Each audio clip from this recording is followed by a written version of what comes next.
Welcome, market participants, to another Three Things in Credit. I'm Van Hesser, Chief Strategist at KBRA.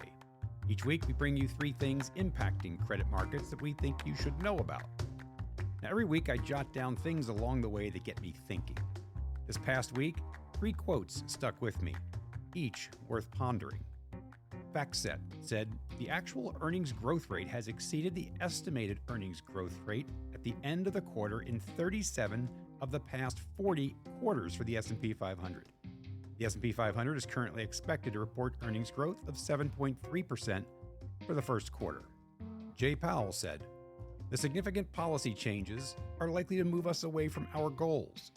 So, unemployment is likely to go up as the economy slows, in all likelihood, and inflation is likely to go up. And finally, ECB President Lagarde said, the economic outlook is clouded by exceptional uncertainty.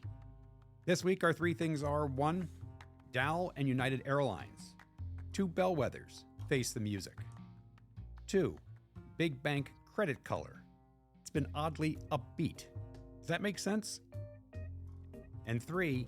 Consumer hard data. March retail sales came in as expected, which is better than what the survey data suggested.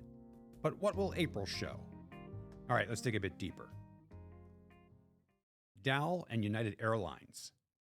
You don't often see a street analyst cut a recommendation on a Fortune 100 company from buy to sell, underperform, in one fell swoop. But that's exactly what happened this week to Dow Inc. Bank of America Securities made that call in response to what the analysts referred to as a perfect storm impacting the chemical company. Specifically, the analysts cited weakening macroeconomic conditions, rising feedstock costs, and increasing trade barriers as reasons for trimming his EBITDA forecast for 2025 and 2026 by 17% and 23% respectively. The analyst noted that the company's reliance on housing, construction, and automotive sectors could pressure earnings amid a slowing global economy. Dow stock is down 52% over the past year, significantly underperforming the S&P 500 and the index's materials group. Dow has held up better in credit, with its 515s of 2034 trading at an OAS of 139 basis points. That's on top of Bloomberg's BBB index. The company is due to report Q1 earnings April 24th. Stuff is starting to get real. Over at United Airlines, a bellwether consumer discretionary name operating in a global marketplace, fourth quarter earnings came in at a record, quote, well ahead of expectations, unquote. In its release, management did something highly unusual. It provided guidance under two scenarios: stable environment and recessionary environment. Management explained, quote, the company's outlook is dependent on the macro environment, which the company believes is impossible to predict this year with any degree of confidence, unquote. Under its stable scenario, demand will remain consistent with weaker but stabilized trends from the 6 weeks prior to this announcement, along with the current forward fuel curve. Under its recessionary environment, the company expects operating revenue to fall 5% in 2Q 2025 through 4Q 2025, below the stable environment. That makes full year 2025 EPS fall in an estimated range between $11.50 a share to $13.50 a share under the stable environment and $7 to $9 under the recessionary environment. Using the midpoints of each range, that puts full-year adjusted EPS anywhere from up 18% in 2025 to down 25%.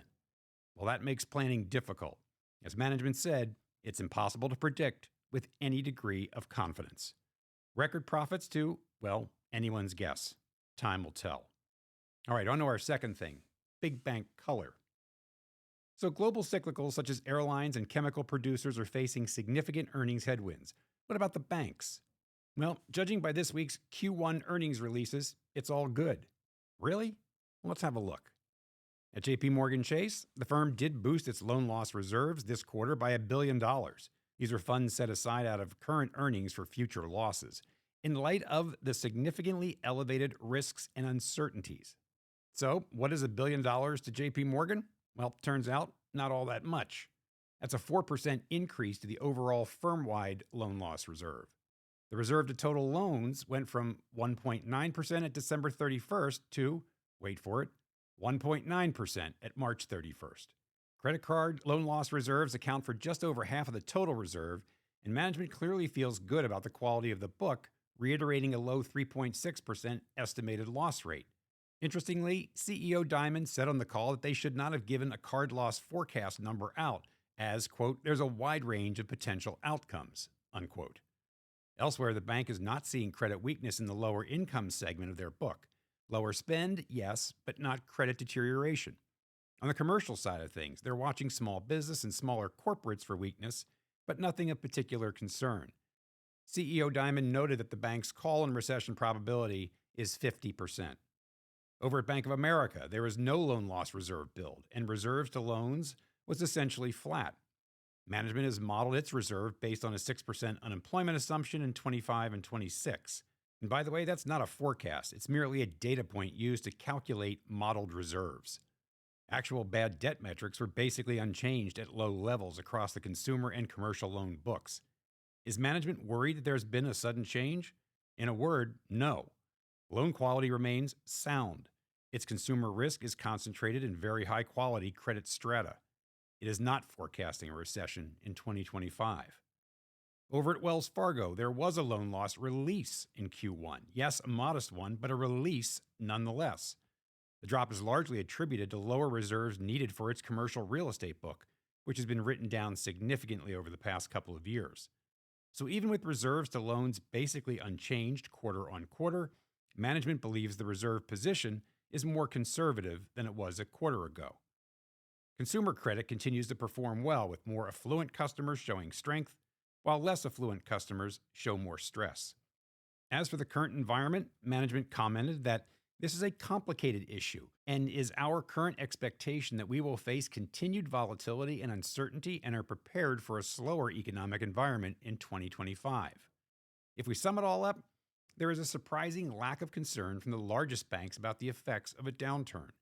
We would attribute this to the largest banks being relatively insulated from the weakness set to come.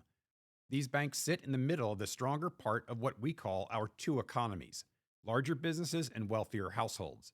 There, credit is holding up remarkably well.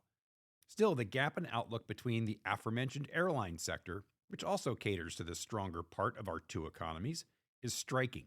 Maybe Jamie Dimon's comment that there's a wide range of potential outcomes is the real takeaway. All right, on to our third thing, consumer hard data.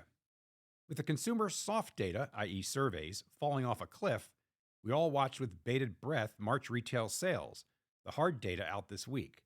The headline showed a nice bump, up 1.4% over February, while the control group, excluding autos, gas, and building materials, that which feeds directly into GDP, came in a bit light at 0.4% versus a 0.6% consensus forecast.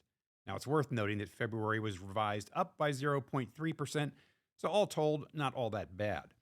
Another case of don't watch what I say, watch what I do? Well, not so fast. A couple of observations. One, 2024 was an upbeat year, with household net worth jumping 9%, wage growth exceeding inflation, and unemployment remaining relatively low. So, as consumers headed into the new year, there was plenty of spending firepower. Take restaurant meals, an economically sensitive category if there ever was one, well, that rose 1.8% in the most recent report. Now add into the mix the threat of tariffs, and a case could be made that there is a pull forward of purchases. Autos jumped 5.3% over February, building materials up 3.3%, sporting goods up 2.4%. All three had been falling. That said, American Express on its earnings call said there is no pull forward of spending. Interesting. Just as 2024 provided plenty of firepower for retail sales, the negative wealth effect that accelerated amidst the tariff rollout is sure to lean on the consumer's proclivity to spend. Since mid-February, the S&P 500 is down 14%, NASDAQ down 19%. And we're seeing the beginning of that shift from consumption to savings, with personal saving as a percentage of disposable income bouncing from 3.3% in December to 4.6% in February. It's hard to imagine that trend rolling over anytime soon, which means retail sales likely will.